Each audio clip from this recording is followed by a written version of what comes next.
Welcome back to clean news MP. चलिए देखते हैं मध्य प्रदेश की 25 फटाफट बड़ी खबरों को। इससे पहले आप न्यूज को कहां से देख रहे हैं, हमें कमेंट में बताना बिल्कुल ना भूलें।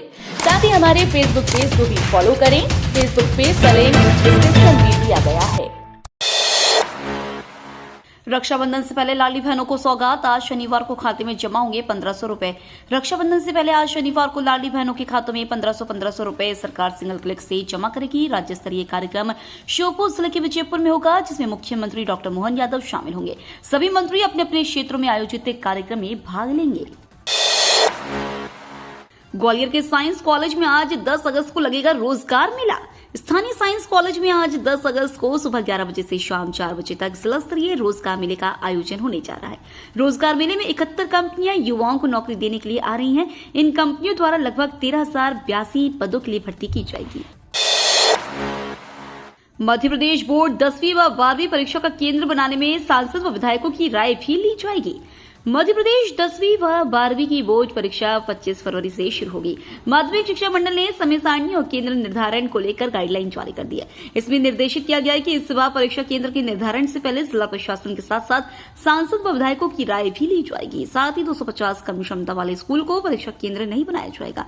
इसके अलावा लगातार 3 साल बनी परीक्षा केंद्र के दौरान सामूहिक नकल के प्रकरण सामने आए तो उस स्कूल को केंद्र नहीं बनाया जाएगा। महिला सरपंच सम्मेलन में बोले सीएम मोहन, बहनों को उनके अधिकार देने का काम कर रही सरकार। राजधानी में शामला हिल्स पर स्थित मुख्यमंत्री आवास में शुक्रवार को महिला सरपंचों का सम्मेलन आयोजित किया गया। इस सम्मेलन में प्रदेश भर की महिला सरपंचों को बुलाया गया। रक्षाबंधन पर्व के उपलक्ष्य में यह आयोजन किया गया। कार्यक्रम के दौरान मुख्यमंत्री डॉक्टर यादव ने महिला सरपंचों से संवाद किया और उनसे राखी भी बंधवाई। मुख्यमंत्री डॉक्टर मोहन यादव ने कहा कि बहनों को अधिकार देने का काम रानी दुर्गावती देवी अहिल्या ने किया। भाजपा सरकार बहनों को उनके अधिकार दिलाने का काम कर रही है। ओलंपिक कांस्य विजेता हॉकी टीम के सदस्य विवेक को 1 करोड़ रुपए देगी मध्य प्रदेश सरकार। मध्य प्रदेश सरकार ओलंपिक खेलों में कांस्य पदक विजेता भारतीय हॉकी टीम के सदस्य विवेक प्रसाद सागर को 1 करोड़ रुपए देने की घोषणा की है। उल्लेखनीय कि विवेक प्रसाद सागर मध्य प्रदेश के इटारसी के निवासी हैं। मुख्यमंत्री डॉक्टर मोहन यादव ने आज ओलंपिक खेलों में कांस्य पदक विजेता भारतीय हॉकी टीम के खिलाड़ी मध्य प्रदेश के गौरव विवेक प्रसाद सागर से वीडियो कॉल के माध्यम से बात कर बधाई एवं शुभकामनाएं दी। 15 अगस्त से बदल जाएगी रजिस्ट्री की प्रक्रिया, नहीं जाना होगा ऑफिस। 15 अगस्त से संपदा 2 सॉफ्टवेयर के लागू होने से लोगों को कई तरह के फायदे होंगे। संपत्ति की एक आईडी बन जाएगी और लोगों को जिला पंजीयन कार्यालय नहीं जाना पड़ेगा। ना ही गवाह की जरूरत पड़ेगी, सिर्फ सर्विस प्रोवाइडर के यहाँ ही गवाह ले गएंगे। वहां पर रजिस्ट्री की पूरी प्रक्रिया हो जाएगी। आउटसोर्स कर्मचारियों को मिलेगा ग्रेजुएटी और वीकली ऑफ। श्रम विभाग ने जारी की गाइडलाइन। मध्य प्रदेश के लाखों आउटसोर्स कर्मचारियों को ग्रेजुएटी और वीकली ऑफ का लाभ दिया जाएगा। इसे लेकर श्रम विभाग ने गाइडलाइन जारी कर दी है। विभाग ने सभी डिपार्टमेंट, संभाग आयुक्त, कलेक्टरों को निर्देश जारी किया है, जिसमें कहा गया है कि कंपनी निर्देश न माने तो कर्मचारी कोर्ट की शरण ले सकेंगे। बीएड फर्स्ट सेमेस्टर के विद्यार्थी आंसर शीट के दोबारा मूल्यांकन पर अड़े। बीएड पहले सेमेस्टर का परीक्षा परिणाम 15 दिन पहले घोषित हुआ है, लेकिन देवी अहिल्या विश्वविद्यालय में रिजल्ट बिगड़ने से आए दिन विद्यार्थी आपत्ति दर्ज करवा रहे हैं। रोजाना छात्र छात्राएं अधिकारी से मिलकर दोबारा कॉपियां जांचने की मांग कर रहे हैं। भोपाल के राजा भोज एयरपोर्ट से इंटरनेशनल उड़ान शुरू होने से पहले ही मनी एक्सचेंज काउंटर खुलेगा। राजा भोज एयरपोर्ट से इंटरनेशनल उड़ानें प्रारंभ होने से पहले ही मनी एक्सचेंज काउंटर खुल जाएगा। भोपाल से दुबई, सिंगापुर, हांगकांग या अन्य किसी देश के लिए कनेक्टिंग उड़ान से जाने वाले यात्री भी करेंसी एक्सचेंज करा सकेंगे। सीएम राइस स्कूल भवनों के निर्माण की धीमी गति पर कलेक्टर ने जताई नाराजगी। कलेक्टर तरुण भटनागर ने सीएम राइस स्कूल भवनों का निर्माण गुणवत्ता के साथ प्राथमिकता के आधार पर करने के निर्देश निर्माण एजेंसियों को दिए हैं। निर्माण एजेंसियों को निर्देशित करते हुए कहा है कि सीएम राइस स्कूलों के भवन निर्माण का कार्य सर्वोच्च प्राथमिकता का कार्य है, जिसे समय पर पूरा किया जाए। ट्रेन, ट्रैक और स्टेशन पर रील बनाने वाले जा सकते हैं जेल। रेलवे स्टेशन से लेकर ट्रेन और ट्रैक की सुरक्षा से खिलवाड़ करते हुए रील बनाने वालों पर रेलवे अब सख्त कार्रवाई करेगा। आरपीएफ ऐसे लोगों पर कार्रवाई कर उन्हें जेल भी भेजेगी। हाल ही में रेलवे की सुरक्षा से खिलवाड़ करते हुए कई रील इंटरनेट मीडिया में वायरल हुई है, जिसने रेलवे की चिंता बढ़ा दी है। सीए के तहत नागरिकता पाने वालों के लिए खुशखबरी, कोई भी दस्तावेज मान्य होगा। केंद्र ने नागरिकता संशोधन अधिनियम के तहत नागरिकता पाने वालों के लिए केंद्र सरकार ने अच्छी खबर दी है। दरअसल सरकार ने सीए के तहत जारी नियमों का दायरा बढ़ा दिया है। इस कानून के जरिए अफगानिस्तान, बांग्लादेश या पाकिस्तान से प्रताड़ित होकर आने वाले अल्पसंख्यकों को भारतीय नागरिकता दी जाएगी। केंद्रीय गृह मंत्रालय ने घोषणा की है कि केंद्र या राज्य सरकार या भारत में अर्ध न्यायिक निकाय द्वारा जारी किया गया कोई भी दस्तावेज स्वीकार्य होगा जो यह साबित करता हो कि माता पिता, दादा दादी या परदादा परदादी में से कोई भी इन तीनों देशों में से किसी एक के नागरिक हैं या रहे हैं। 254 टिकट काउंटर पर नकद के साथ क्यूआर से भी कर सकेंगे टिकट का भुगतान। जबलपुर समेत भोपाल और कोटा से रेल यात्रा की शुरुआत करने वाले यात्रियों के लिए खुशखबरी है। पर्स घर पर भूल गए हैं या चेंज नहीं तो कोई टेंशन नहीं, अब आपको क्यूआर से भुगतान की सुविधा शुरू कर दी है। ये सुविधा अभी पश्चिम मध्य रेलवे ने जबलपुर समेत भोपाल और कोटा रेल मंडल के लगभग 254 टिकट काउंटर पर दी गई है।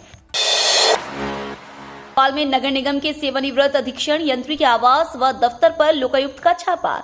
राजधानी में लोकायुक्त पुलिस ने नगर निगम के सेवानिवृत्त अधीक्षण यंत्री प्रदीप कुमार जैन की एयरपोर्ट रोड पर लाट कॉलोनी में स्थित आवास पर शुक्रवार सुबह छापामार कार्रवाई की। लोकायुक्त पुलिस को उनके खिलाफ आय से अधिक संपत्ति जमा करने की शिकायत मिली थी, जिसके आधार पर यह कार्रवाई की गई है। लोकायुक्त ने उनके खिलाफ भ्रष्टाचार निरोधक अधिनियम के तहत प्रकरण दर्ज किया है। जैन के आवास के अलावा गोविंदपुरा इलाके में स्थित स्मार्ट सिटी कंपनी में उनके दफ्तर में भी छापामार कार्रवाई की गई, जहां वह फिलहाल संविदा पर नियुक्त है। सीयूईटी छात्रों के लिए खुशखबरी, डीएवीवी ने काउंसलिंग शेड्यूल किया जारी। सीयूईटी की परीक्षा देने वाले विद्यार्थियों का इंतजार अब खत्म हुआ क्योंकि विश्वविद्यालय ने काउंसलिंग की तारीख का ऐलान कर दिया है। देवी अहिल्या यूनिवर्सिटी की सीयूईटी यूजी की पहली काउंसलिंग के लिए शुक्रवार शाम से रजिस्ट्रेशन शुरू हो गया है। डीएवीवी ने इसकी तैयारी कर रहे मुख्य काउंसलिंग खंडवा स्थित तक्षशिला की ऑडिटोरियम में 27 से 29 अगस्त तक होगी। इसके साथ लंबे समय से इंतजार कर रहे छात्रों को शेड्यूल जारी होने से बड़ी राहत मिली है। प्याज के बड़े दाम, करेला मटर 100 के पार, फुटकर टमाटर हुआ सस्ता। बांग्लादेश में उपजे संकट से अटक रहे प्याज निर्यात का रास्ता फिर खुल गया है। पेत्रापोल बॉर्डर पर बीते 3 दिनों से अटके प्याज से भरे ट्रकों के लिए सीमा खोल दी गई है। करीब 4500 टन प्याज से भरे ट्रक सीमा पर ही खड़े थे। इनमें महाराष्ट्र और मध्य प्रदेश से बांग्लादेश को निर्यात किया गया प्याज भरा था। इसके बाद व्यापारियों ने राहत की सांस ली है। डॉलर में कमजोरी से सोने में 550 की तेजी, चांदी में 1300 रुपए उछली। अमेरिकी डॉलर और ट्रेजरी यील्ड दोनों में गिरावट आई है। इस बीच अटकलें शुरू हो गई हैं कि इसके कारण कि यूएस फेडरल रिजर्व सितंबर की शुरुआत में ही अपनी ब्याज दर में कटौती चक्र शुरू कर देगा। इसके असर से अंतर्राष्ट्रीय बुलियन मार्केट में सोने चांदी वायदा में फिर उछाल देखा गया। इंदौर में सोना की अजवरी 550 रुपए बढ़कर 71,450 रुपए प्रति 10 ग्राम और चांदी चौरसा 1300 रुपए उछल कर 81,900 रुपए प्रति किलो पर पहुंच गई। बैंकिंग कानूनों में संशोधन से जुड़ा विधेयक लोकसभा में पेश, ग्राहकों को मिलेगी 4 नॉमिनी की सुविधा। वित्त मंत्री निर्मला सीतारमण ने लोकसभा में बैंकिंग कानून विधेयक 2024 पेश किया। इस विधेयक में ऐसा प्रावधान किया है कि हर एक बैंक खाता धारक एक खाते के लिए 4 नॉमिनी तक दर्ज करा सकेगा। हालांकि यह वैकल्पिक प्रावधान होगा। वहीं विपक्ष के कुछ सांसदों ने बिल का विरोध किया। कांग्रेस नेता मनीष तिवारी ने कहा कि सहकारी समितियों, सहकारी बैंकों से जुड़े कानूनों में संशोधन का अधिकार राज्यों का है। वक्फ बोर्ड किसी जमीन का मालिक नहीं है, सिर्फ केयर टेकर। शिया धर्मगुरु मौलाना कलवी जवाद नकवी ने वक्फ बोर्ड संशोधन बिल पर कहा, यह सरकार की अच्छी पहल है और वक्फ बोर्ड किसी भी जमीन का मालिक नहीं है, वह सिर्फ केयर टेकर है। यह भ्रम है कि यह जमीन सेना की है, यह जमीन रेलवे की और वक्फ बोर्ड की है, सब सरकार की मिल्कियत है। मुसलमानों ने जो जमीन दान दी है, अब से नहीं बल्कि 150 साल पहले से वक्फ बोर्ड सिर्फ उनका केयर टेकर है। बांग्लादेश में हिंदुओं की हालत देख भारत सरकार ने उठाया बड़ा कदम। बांग्लादेश मामले पर केंद्रीय गृह मंत्री अमित शाह के निर्देश पर एक कमेटी का गठन किया गया है। ये कमेटी बांग्लादेश में हिंदुओं समेत अन्य अल्पसंख्यकों पर हो रहे अत्याचार और मौजूदा हालात का जायजा लेगी। इसके साथ ही गृह मंत्री अमित शाह बांग्लादेश सरकार के साथ बातचीत करके वहां के अल्पसंख्यकों की सुरक्षा और उनकी संपत्ति का संरक्षण सुनिश्चित कराएंगे। पान मसाला का विज्ञापन करने वाले एक्टर्स पर जॉन इब्राहिम ने साधा निशाना। एक्टर जॉन इब्राहिम ने एक इंटरव्यू में उन एक्टर्स पर निशाना साधा है जो पान मसाला जैसी चीजों का विज्ञापन करते हैं। उन्होंने कहा कि वह कभी मौत नहीं बचेंगे। वह चाहते हैं कि वह फैंस के लिए रोल मॉडल बने और जो उन्हें फॉलो करते हैं वो अगर उनकी चीजें फॉलो नहीं करते हैं, इसका मतलब वे फैंस उनके रियल फैन नहीं हैं। बता दें, जॉन जल्द ही फिल्म वेदा में नजर आने वाले हैं। सरकारी कर्मियों के लिए खुशखबरी, महंगाई भत्ते में 4% वृद्धि तय।